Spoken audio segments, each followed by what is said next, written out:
율법과 말씀이라는 제목으로 하나님 말씀 전하겠습니다. 탈무드에 나오는 이야기입니다. 한 유대인 아가씨가 자기 집에 돌아와 어머니에게 이렇게 말합니다. 어머니, 결혼할 남자가 생겼는데 고이예요. 고이라는 단어는 비유대인을 지칭하는 은어입니다. 유대인이 아닌 남자를 데리고 와 허락을 받는 거죠. 그랬더니 엄마가 이렇게 말합니다. 그래도 좋다. 서로 사랑만 한다면. 딸이 재차 말합니다. 그런데 그 남자가 흑인이고 실업자예요. 그랬더니 엄마가 말해요. 흑인이면 어떠냐? 우리는 인종 문제에 너그러워야 해. 그리고 내가 벌어서 도우면 되는데 뭐가 걱정이니? 또 딸이 청원합니다. 게다가 집도 없어요. 괜찮다. 이 집에서 살거라. 아빠는 거실 소파를 쓰면 되고. 그러면 엄마는 어디서 자게요? 엄마는 당연히 집을 나가야지. 사익감에 대한 마음에 들지 않는 거절의 표현을 지금 이렇게 애들로 하고 있는 거죠. 어느 날 하늘에서 하나님과 천사가 대화를 나누고 있답니다.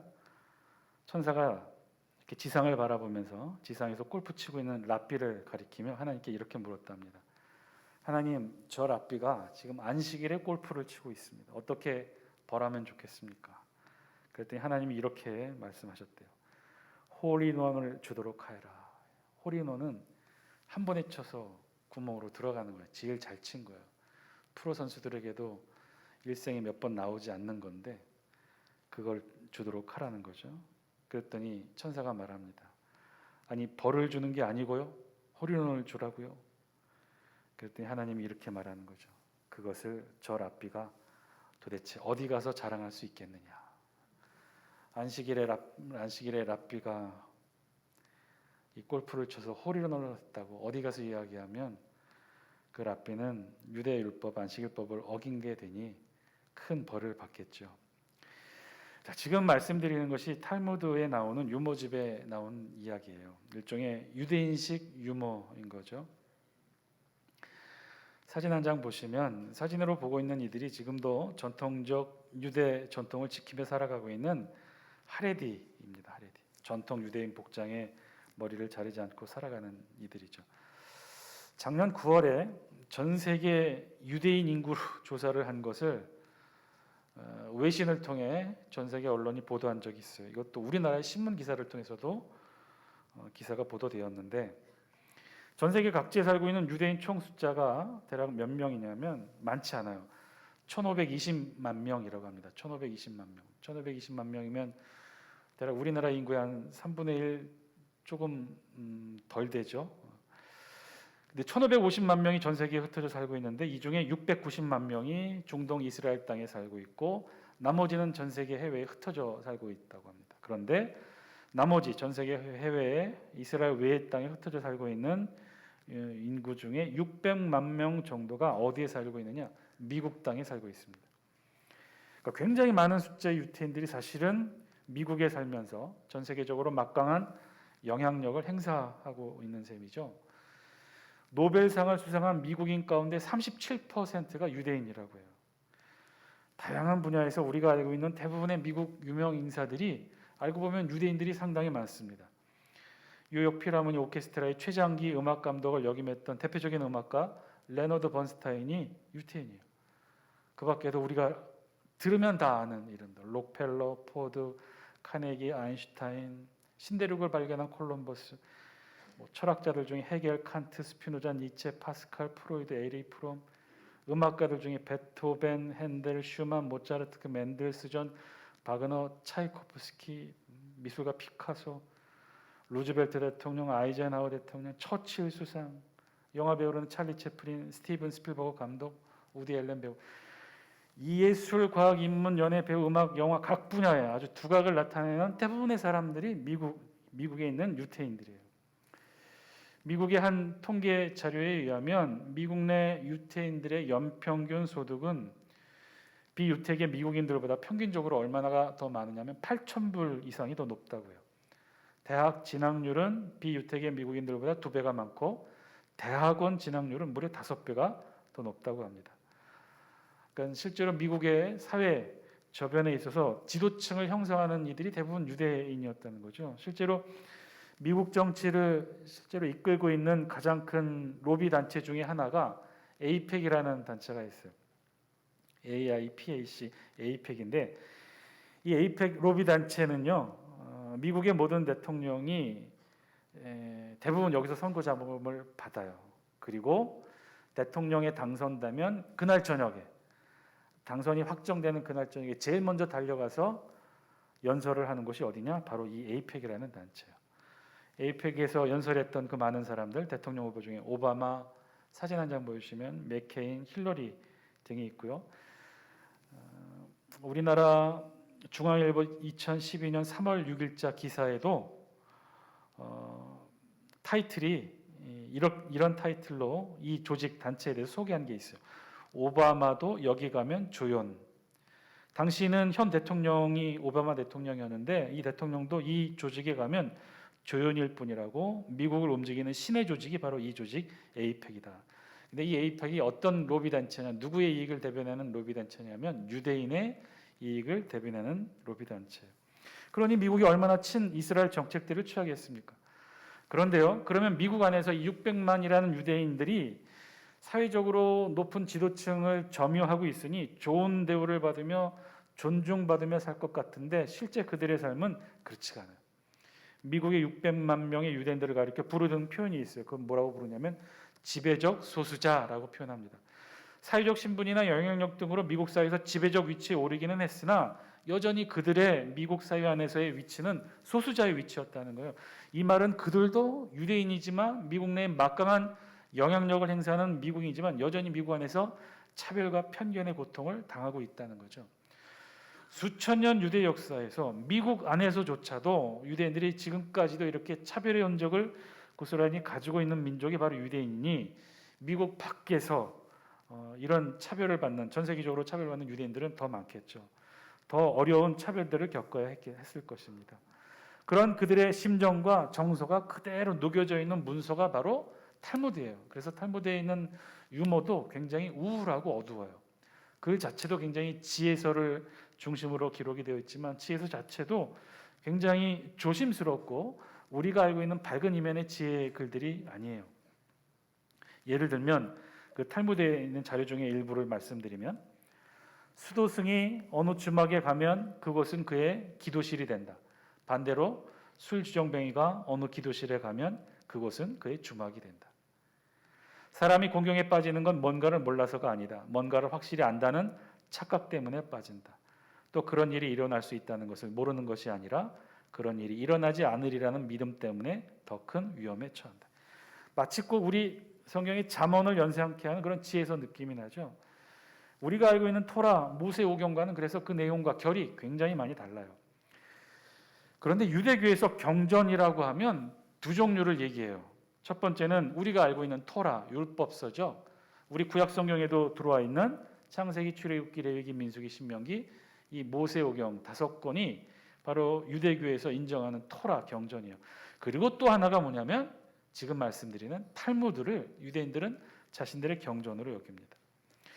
토라는 아까 말씀드렸던 우리 구약 성경에 있는 모세오경이고, 더 정확하게는 출애굽기에 기록된 모세가 시내산에서 하나님께 받은 말씀 613개의 율법의 말씀이 바로 토라의 말씀이죠. 이들은, 유대교인들은 이 토라, 정확하게 창세기, 출애굽기, 레위기, 민수기, 신명기에 골고루 반복되어 흩어져 있는 이 613개의 율법의 말씀을 두 종류로 구분합니다. 이건 유대식 분류법이에요. 율법 613개를 이렇게 보니까 딱 두 종류의 형식을 갖췄다는 거예요. 무엇 하지 마라와 무엇 하라. 그런데 하지 마라의 말씀 수를 개수를 세어보니까 총 365개였대요. 그리고 하라라는 말씀의 숫자는 248개였다는 거죠. 그래서 둘을 합치면 613개의 율법 말씀이 되는데, 여러분 365개는 무엇을 상징하나요? 1년 날수죠. 365. 그러니까 1년 365일 하나님이 하지 말라고 하는 것 지키며 살으라는 의미가 있는 것이고, 248개는 무엇을 의미하느냐? 무엇을 상징할 것 같아요?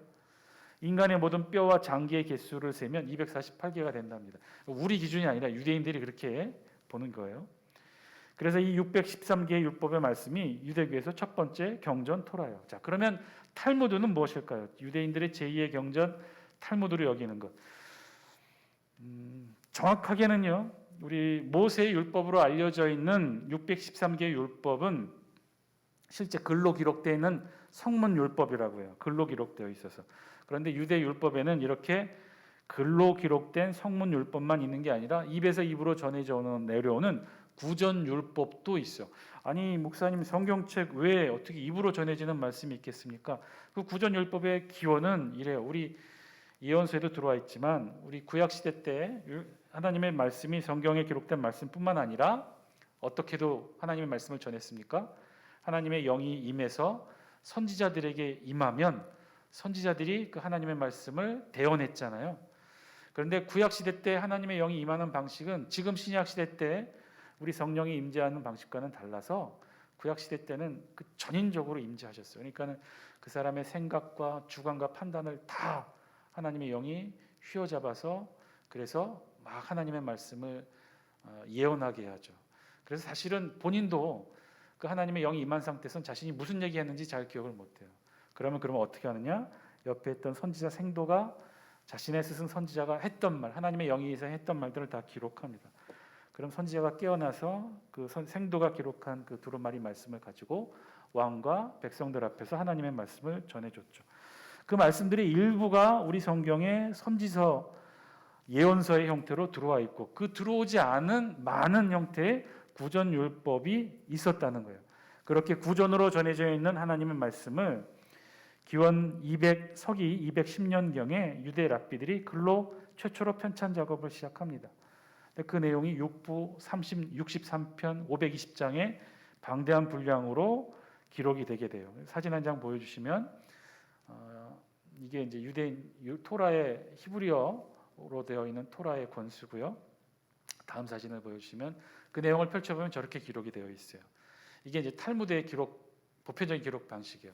가운데 내용이 있고 주변에 이렇게 또 다른 내용들이 적혀져 있는데 이 가운데 있는 내용을 미슈나라고 하고요. 주변에 있는 내용들을 게마라라고 합니다. 이 미슈나에는 토라가 포함된 구전 율법들이 적혀져 있어요. 그래서 주변에 기록된 거는 이 율법을 읽고 주석과 설명들을 첨부하여 적어놓은 형태로 되어 있는 거죠. 그렇게 해서 모음집 형태가 오늘날 탈무드예요.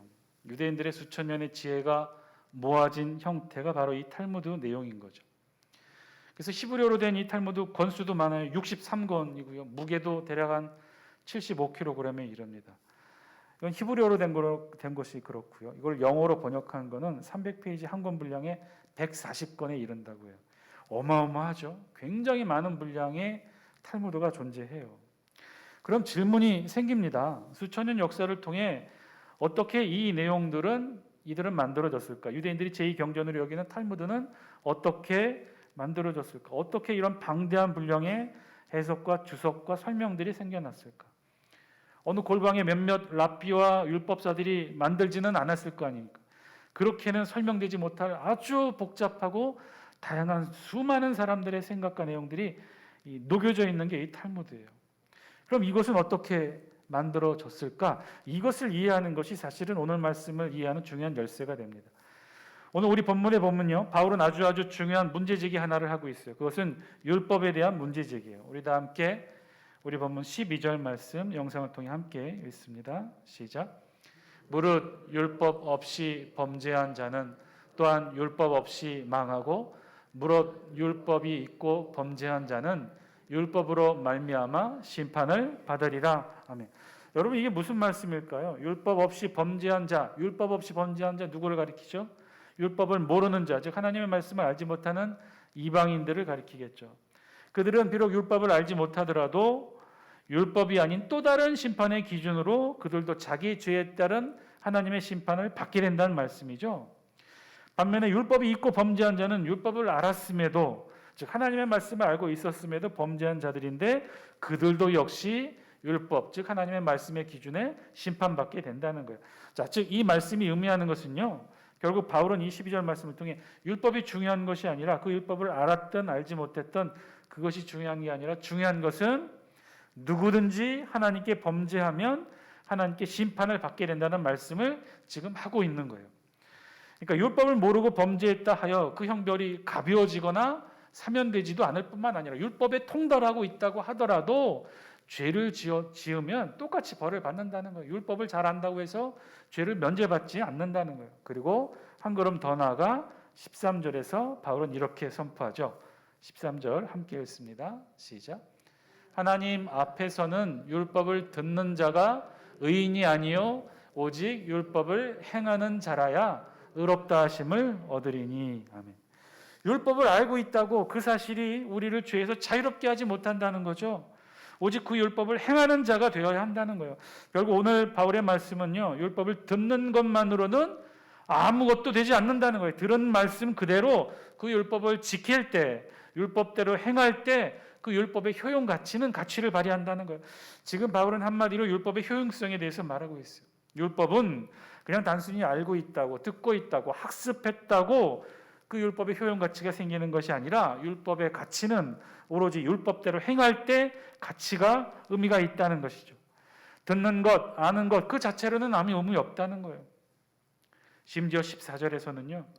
율법을 전혀 알지 못하는 자들도 율법을 대신하는 것들이 있다고까지 말하죠. 우리 14절 같이 한번 읽어볼까요? 시작. 율법 없는 이방인이 본성으로 율법의 일을 행할 때에는 이 사람은 율법이 없어도 자기가 자기에게 율법이 되나니. 율법 없는 이방인들도요, 때로는 본성으로 율법을 알아야만 행할 수 있는 것, 하지 말라와 하라에 지킬 수 있는 율법의 기준들을 할 수도 있다는 거예요. 무엇에 따라? 스스로의 본성에 따라. 그럼 본성이 무엇이냐? 15절 함께 읽습니다. 시작. 이런 것들은 그 양심이 증거가 되어 그 생각들이 서로 혹은 고발하며 혹은 변명하여 그 마음에 새긴 율법의 행위를 나타내느니라. 이방인들 율법을 알지 못하는 자들도 본성에 따라, 그 본성이 무엇이라는 거예요? 양심에 따라 율법을 알고 있는 자들이 행할 수 있는 것들을 이 율법을 알지 못하는 자들도 양심에 따라 행할 수도 있다는 것이죠. 율법을 전혀 알지 못하지만 그 본성으로 행하는 율법의 행위들이 있는데 그 본성이 양심이라는 거예요. 자, 지금 바울은 그래서 무엇을 말하고 있는 거죠? 바울은 지금 유대인들이 어떤 점을 지적하고 있는 것일까요? 율법이 필요 없다고 말하고 있는 것일까요? 그렇지 않아요. 율법이 무엇인가요? 원래 율법은 하나님이 이스라엘 백성들에게 주신 하나님의 말씀이에요. 그런데 어떻게 말씀이 쓸모없다고, 가치가 없다고 말할 수 있겠어요? 그렇지 않아요. 지금 바울은 율법이 아무 소용없다고 말하는 것이 아니에요. 하나님의 말씀이 아무 소용없다고 말하는 것이 아니에요. 그것을 알아야 오늘 본문의 의미를 제대로 깨달을 수가 있어요. 지금 바울은요, 무엇에 대해 말하고 있냐면 율법에 대한 유대인의 습성에 대해서 말하고 있어요. 그 습성은 13절 말씀에 이렇게 표현해요. 율법을 듣는 자가 의인이 아니요. 지금 바울은 유대인의 습성, 유대인들의 독특한 율법주의에 대해 말하고 있어요. 그 설명은 아까 말씀드렸던 탈무드의 이야기에서부터 시작합니다. 100권이 훨씬 넘는 그 많은 탈무드의 주석과 해석과 해설과 예화와 유목까지 담겨있는 그 풍부한 내용의 방대한 분량의 탈무드가 도대체 어디서 왔을까요? 그것은요, 유대교의 신앙의 전통으로 자리 잡게 된 회당에서부터 시작해요. 유대교에서도요, 우리 교회와 성당처럼 마찬가지로 안식 일주일에 한 번 안식일에 모여서 집회하는 회당이 있었어요. 교회와 같은, 아니 좀 성당과 오히려 더 많이 유사한 모습을 한 회당이 있다는 것이죠.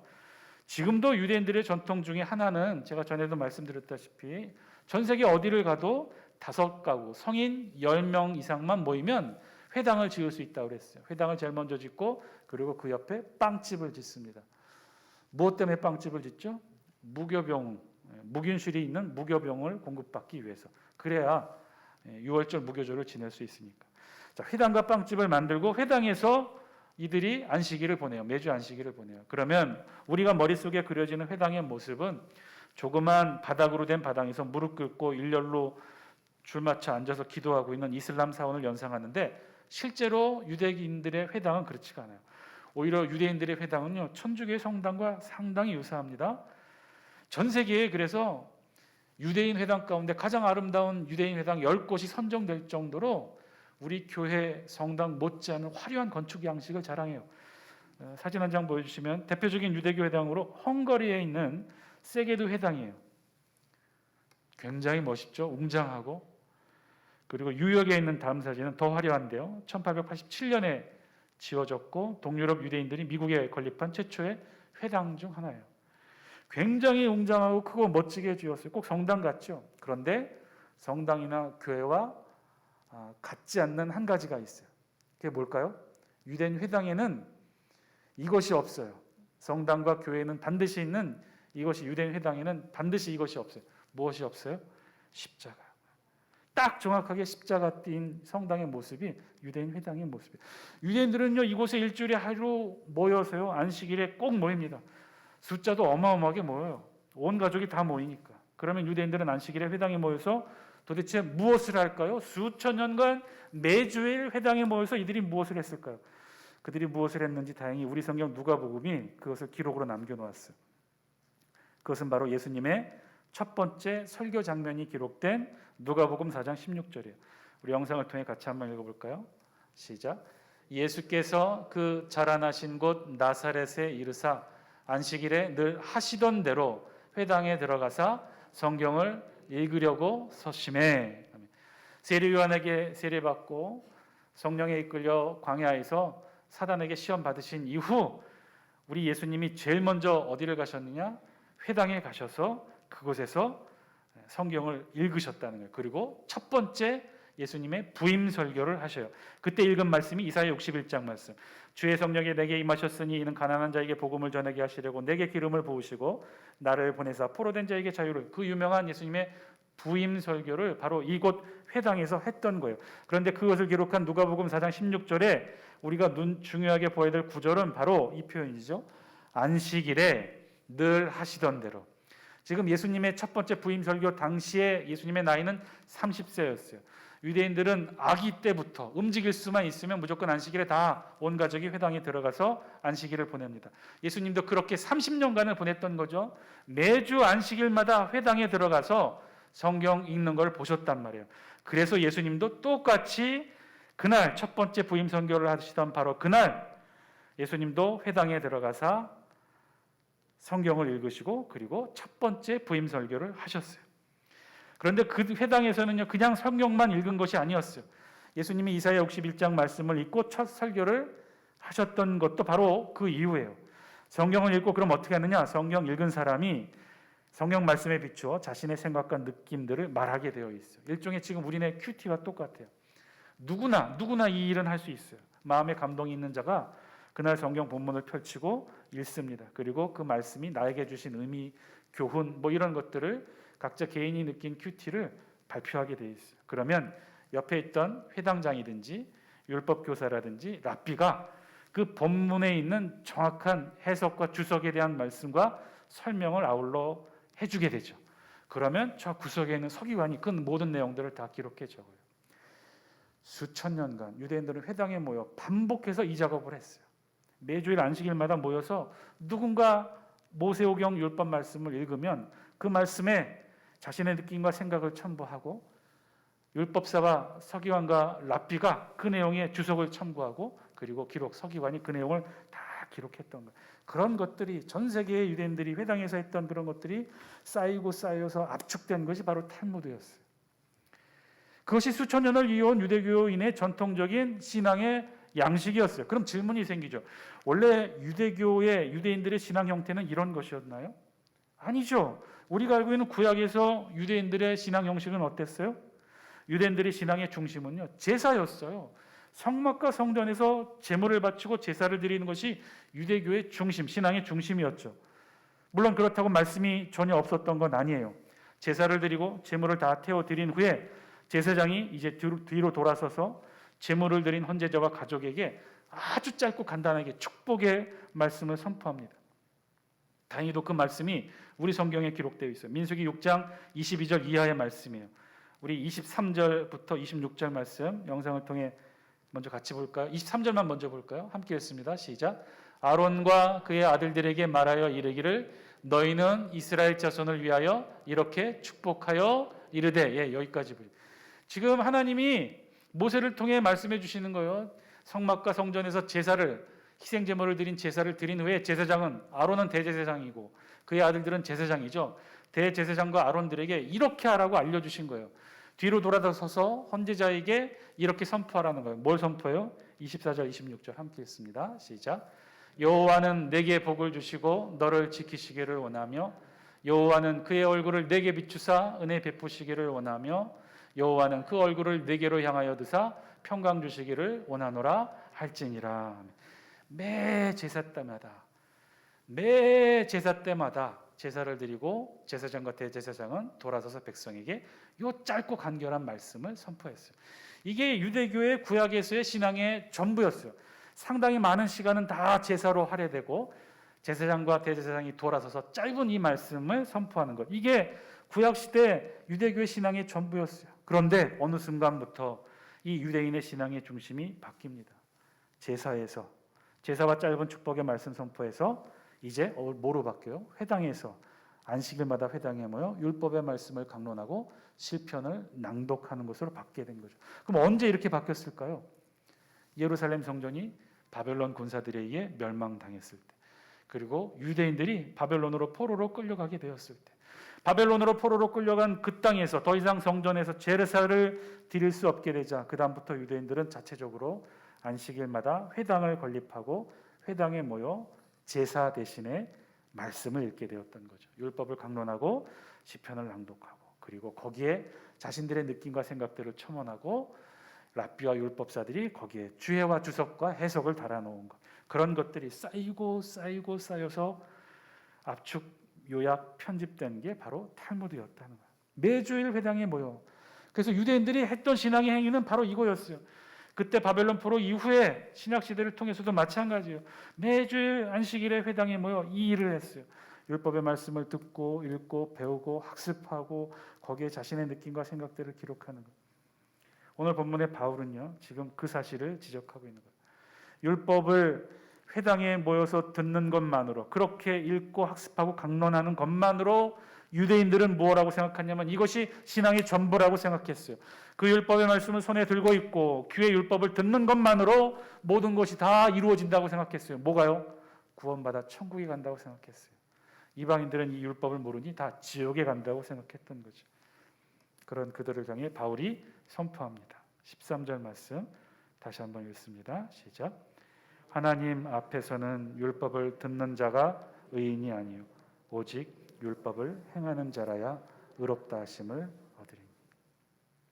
듣는 것만으로는 아무것도 아니라는 거죠. 유대인들이 지금까지도 그랬다는 거예요. 수천 년간 안식일마다 회당에 모여 그 말씀을 듣고 강론하고 해석하고 기록하고, 그 말씀을 듣고 강론하고 해석하고 기록하고, 그것도 모자라서 손에 써서 감고 머리에 써서 감고 팔뚝에 써서 감고 그 말씀들을 그렇게 붙들고 왔었는데, 그런데 바울이 그들을 향해 이렇게 얘기하는 거죠. 그것으로는 소용없다는 거예요. 그렇게 듣고 읽고 학습하고 기록하는 것만으로 아무 소용없다는 거예요. 오직 율법을 듣는 자가 의인이 아니라 어떻다고요? 율법을 행하는 자라야 의롭다 하심을 얻는다고 했어요. 사랑하는 장수교 성도 여러분, 오늘 말씀 저와 여러분들에게도 들려주시는 하나님의 음성 되기를 바랍니다. 저는 바울의 음성을 들으면서 유대인들보다는 어쩌면 그렇게 지금의 우리 모습을 말씀하고 계시는지 나 자신을 떠올릴 수밖에 없었습니다. 여러분, 우리도 사실 마찬가지 아닌가요? 율법을 듣는 자가 의인이 아니라 율법을 행하는 자라야 의롭다 하심을 얻으리니, 여기 율법 자리에 말씀을 넣는다면 어떻게 될까요? 더 이상 유대인이 아니라 우리 그리스도인들이 되겠죠. 우리도 마찬가지 아닙니까? 우리도 말씀을 듣기만 하고 행하지 않는다면 똑같다는 거예요.